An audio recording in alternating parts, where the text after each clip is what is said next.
give a quick review of Africon 2025. And it was all the way live in Atlanta this year. I believe this was the first year. It was in Atlanta. I think they've done LA. Not sure if they've done Houston before, but 2025, I wanted to give a review because a lot of the people that I know who go to Africa and have businesses in America and Africa and Europe, etc. Some said, "Oh, I never heard of that one." So I want to give an honest review so people can know what's going on. If you don't know me, I am Kellen Kash Coleman. I am a dual citizen. At one of my, we collect residencies and citizenships, but one of the things I'm most proud of is being able to get a Sierra Leone citizenship a few years ago by descent. Shout out to Miss Gina Page, African ancestry, Diallo, and the whole team over there. Also hold residencies other places, been to 26 plus countries, travel with the family, travel for business with clients. We've been able to take almost, if not over 200 people to African nations, just to give you some background. So when I'm talking, you understand that I'm not just talking about somebody who just jumped on the wave. I've been going to different countries in Africa for over 20 years. I grew up with Africans. I grew up with everybody, really, being from the Bay. But I grew, best friends were from the areas. Grandmother went to Africa. I recently and got back from her funeral, and I a picture of her on a camel, and all those things inspire you as a kid, and you're like, man, she was in Egypt, and doing her thing. But Africon 2025 was all the way live. Plenty of space in the beautiful Omni Hotel that they just decked it out. I stayed at the Omni, and I only stayed for Friday and Saturday. I left late Saturday night on a direct flight, but there was a gala, there was an opening reception, but I had other engagements. And like I just aforementioned, I was just coming off a funeral where I flew, my kids and I had to go from, here to California, home sweet home.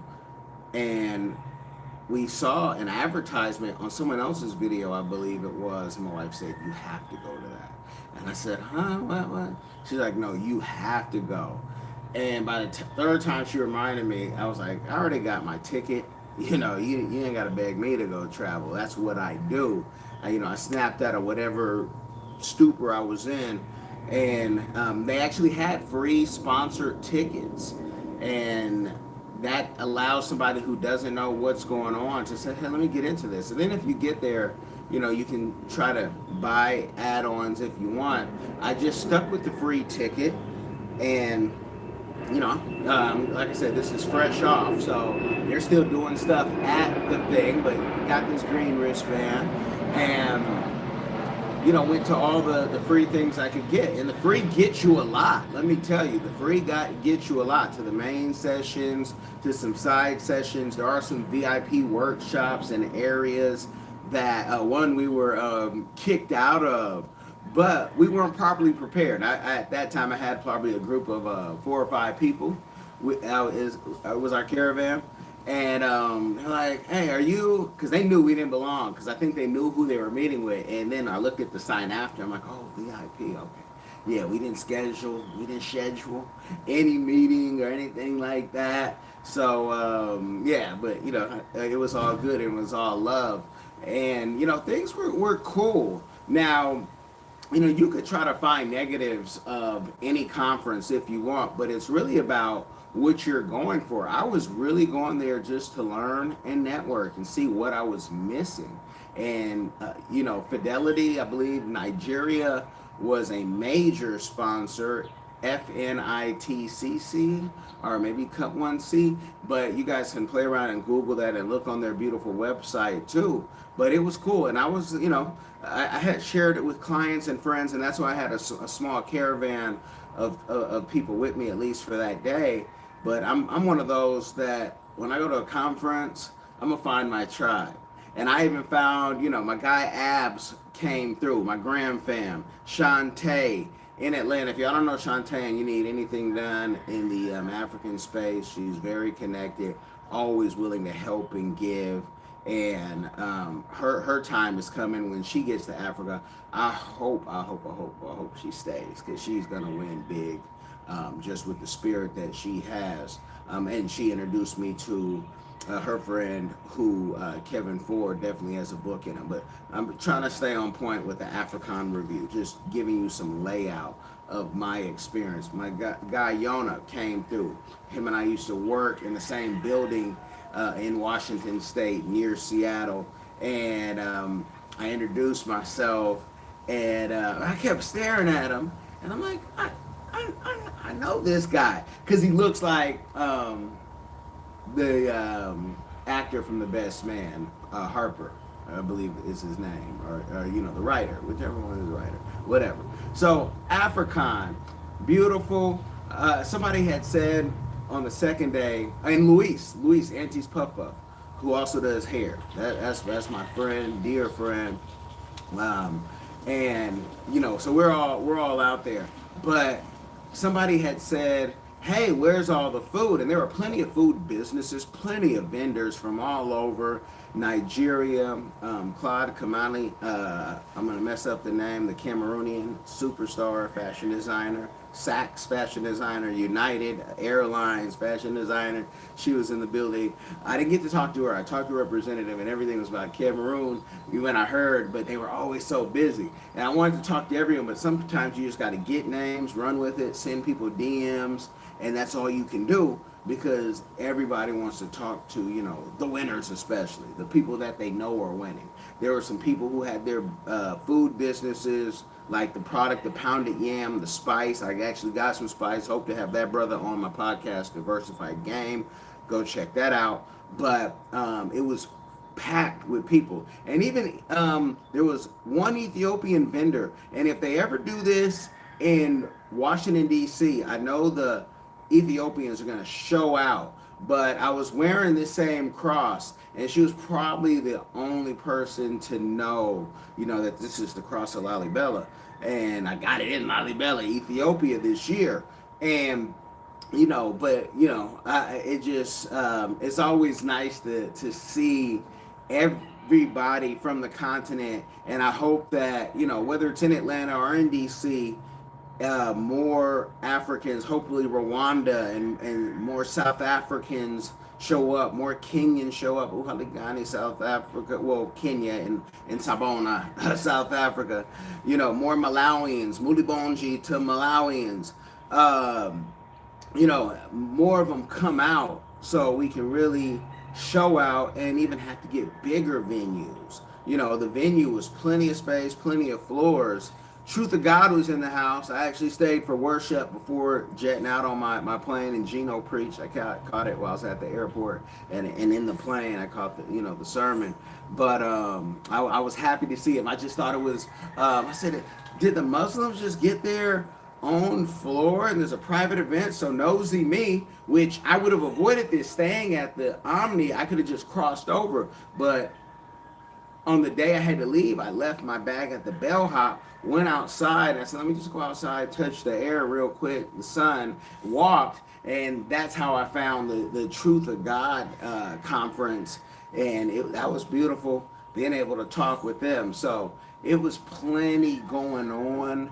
I know people say, well, where was the food? There was food if you had a certain ticket. That food looked good too, smelled good too. I was just running around. I probably ate all sides while I was there, just because, I really wanted to go to Ike's. Forgive me. I wanted to go to Ike's, and I had people willing to take me to Ike's. I just didn't want to fight Atlanta traffic. My mind was not prepared to fight any Atlanta traffic, because Atlanta traffic is like Houston traffic, it's like LA traffic, it's like New York traffic. I just, no, I wasn't trying to fight it. And it wasn't that it was bad, but it was 30 minutes away. So that's an hour trip to get some food, and I was just cool, and that's okay. I do that sometimes. So, African, I definitely would like to go next year. Definitely like to bring more clients and friends and business partners. Met some great people. I definitely say, whether you got a free ticket, which I saw other people free tickets, whether you got a paid ticket, which was like $100, or even if you get the VIP ticket, the information and the amounts of people were worth the money for sure. Now, let me go into the deep of learning about conferences like this. Because if you only go to the main stage, you might hear some interesting people. You know, David Banner was there. I can catch David Banner on a podcast for what he said there. But some people may never heard of David Banner, right? And David Banner, 6 degrees of separation. One of my mentors, Charles, was David Banner's mentor back in the day, in his, Mississippi days before he was famous. But I listened to that speech in the beginning, and others, and Shaka Zulu was there, and they had their purpose of being there, just like if any of my clients were there. But it's in the breakout rooms and the workshops is where things can get personal, and you have back and forth and time for questions and follow-up and dialogue, but you need to have your stuff together. There was a great room, a couple great rooms I went to. Again, I only did the 2 days of there, and I got there and I was like, yeah, I'm just all in. But one thing for all conferences, and not just AfriCon, when you are like in the main stage areas, is that people will tell you how successful they are. They can tell you how hard they are. They can tell you, they came from humble beginnings. That's great. But what I'm looking for, and why I missed Wale's, speech, and Debanj was there, but I wasn't trying to party. That's why I didn't go to the reception or the Gaelics. I just wasn't in a party mood.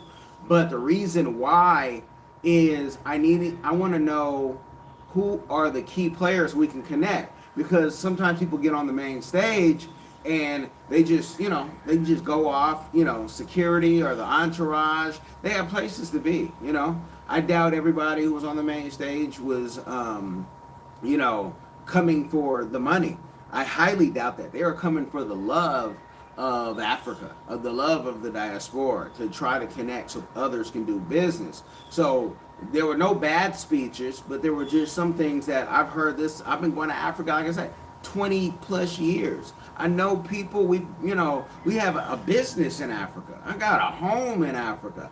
That part isn't for me. So I'm trying to go into the nitty gritty and learn, hey, how are we doing export, import, and what is a diaspora bond, which is one thing I learned about that I did not know what it was. Now, the countries I'm connected to maybe won't qualify or may not have the best returns, or if you can even get in. Because I've been told by my Lebanese friends that anyone who has bonds in Sierra Leone are not giving them up. Like, and if anyone can tell me differently or wants to sell their bonds, please hit me up. Links in the description. I'm easy to find. Yeah, that's, I want to know how. Wait, you got into this company? Who is the buyer? And can we be mentored through you? Which they did have mentorship breakout rooms, and again, those might have been at the if you bought a paid ticket, so you can't hate on something you didn't pay for, and where you can really connect with people. But it's not on the person who's already winning to carry you all the way on their back. They can hold your hand, and you got to stay on them. You got to learn how to make a friend, and I do that very well. And that's because I've done it for 2 decades, and I've done it for companies. And when I got to go into a room, I need to meet the key players, and you got to be genuine. You can't be like a scavenger, just, who are you? Because sometimes it's the janitor that can hook you up. Sometimes it's the person who looks like the janitor who has everybody else working, and they're just sitting there quietly in a t-shirt. They don't have to wear a suit. Yeah. There's power in a suit, and there's also power in not wearing a suit, depending on what level you are. Met a wonderful lady, Patience, and she's in mining. And I was talking about, some things in mining, why I have not wanted to get into diamonds especially. But, she was like, yeah, some of that is true. And, her social media presence can't be as big because You know, when you go to Africa, the beautiful part of it for me is being able to blend. And I want to say this on Afrikaan, but the beauty is to be able to blend. My friends and people I know who have to have security, I don't aspire to want to be that popular. I just want to make progress and profit so I can put my people on and hire more and build more things like millionairex.ai. And so people don't, they don't have to know me to know that you can learn from the AI. Now I do these things and I can make an AI character, but these videos at this point don't, they don't go super viral, and that's okay. It's for you. It's for the people who really want to learn and earn, and two, aren't worried about, trying to be the biggest. I know people like Charleston White said what he had to do to become famous and talk crazy. And, to me, that's like a form of prostitution. And I've never been on that part of it where I had to perform. I'm directing traffic all day. And I've always directed traffic. I never followed. So I don't, when we followed the OGs, they taught us to think for ourselves. So I don't get into those things, and I don't have to be popular crowd. I don't have to be on stage. And that's why it's good for what I do, because I can help others get on the stage, and those people who aspire to do that. And somebody might say, but I saw you on the stage. If I was asked to be on the stage, I don't pitch myself to be anywhere. I love seeing people on stage and seeing how they do it, and then coaching. It's kind of like a trainer for boxers. You can't fight your whole life. Sometimes you got to go teach, and you got to go make sure people can get rich and retire rich if they listen. That's a whole nother video I want to do too. But I want to stay on this Afrikaan and give y'all some feedback to check out Afrikaan. 2 thumbs up to the founders who put that together. I'm trying to reach out. So, check your LinkedIn, check your DMs. Casey at CPRFIRM.com is my email. We're all connected through, this technology. But yeah, it was a beautiful, beautiful thing. And the pros definitely outweigh the cons. And if someone wants to say, well, what was something that you wanted to better? Every conference can be better. Were there some things on time? I can't say anything about that, because if it wasn't for a slight delay on the opening remarks, I would have missed them. Because I too was, just coming off the plane. Did my early check-in at the Omni, and so I wasn't mad about that. And one thing we have to know is we are on our own time, and again, there was nothing negative that would stop you say, I want my money back, or I should not have paid for this. Because time, or if someone's playing music, whether they want people to wrap it up, or if it's just a mistake of the speaker not knowing that their time is up, I don't know. Y'all know say when I start speaking in Spanish, you guys should know. That's not really like something you should worry about. Worry about, again, connecting with people and what you want to get. What is your service? I know what my service is, and what I tell everybody. We are a full service consulting and public relations firm. We handle strategy and business management. We can do this in any country. We've done it in various countries. We can travel with you, and it's just that easy. So I'd love to see everybody who went to the conference make a positive video, even if it's a short, on any platform that you like, about Afrikaan and the experience that they had. So then what I'm saying, nobody will say, stop the cap.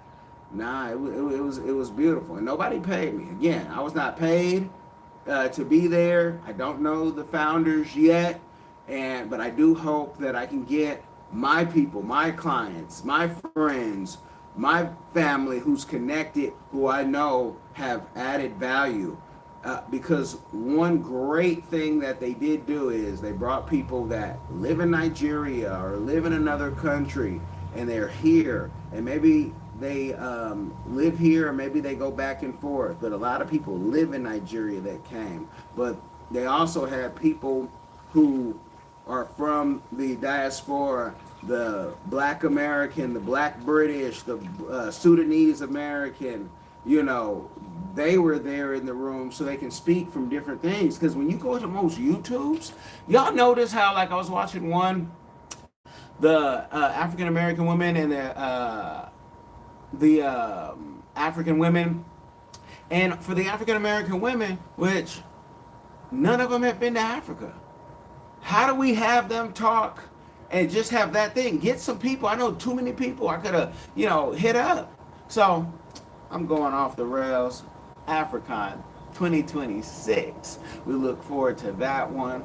You guys, be blessed. Make sure you share this with somebody and let them know. You know, they can listen to me on times 125 if I'm too long-winded, but y'all listen to nonsense more than that. So I usually don't go this long, but I was just feeling it. I said, let me get this off my chest. Let me promote something positive, because often, a lot of times, we got something negative to say about something, but when it's positive, we don't push that out to the world where everybody can hear it and get that cosign. You know what I mean? I'm Kellen Kash again. CPRFIRM.com is my main business. This MillionaireX.ai is a side project that the main business has put together, and I thank Wealthy Vibes for helping me develop it. Ty, man, appreciate everybody out there. You guys, like it, comment, ask your questions, and I can do more videos. I can even connect with you and interview you if you want on my own podcast. You guys, share this game is the most important thing. Be blessed.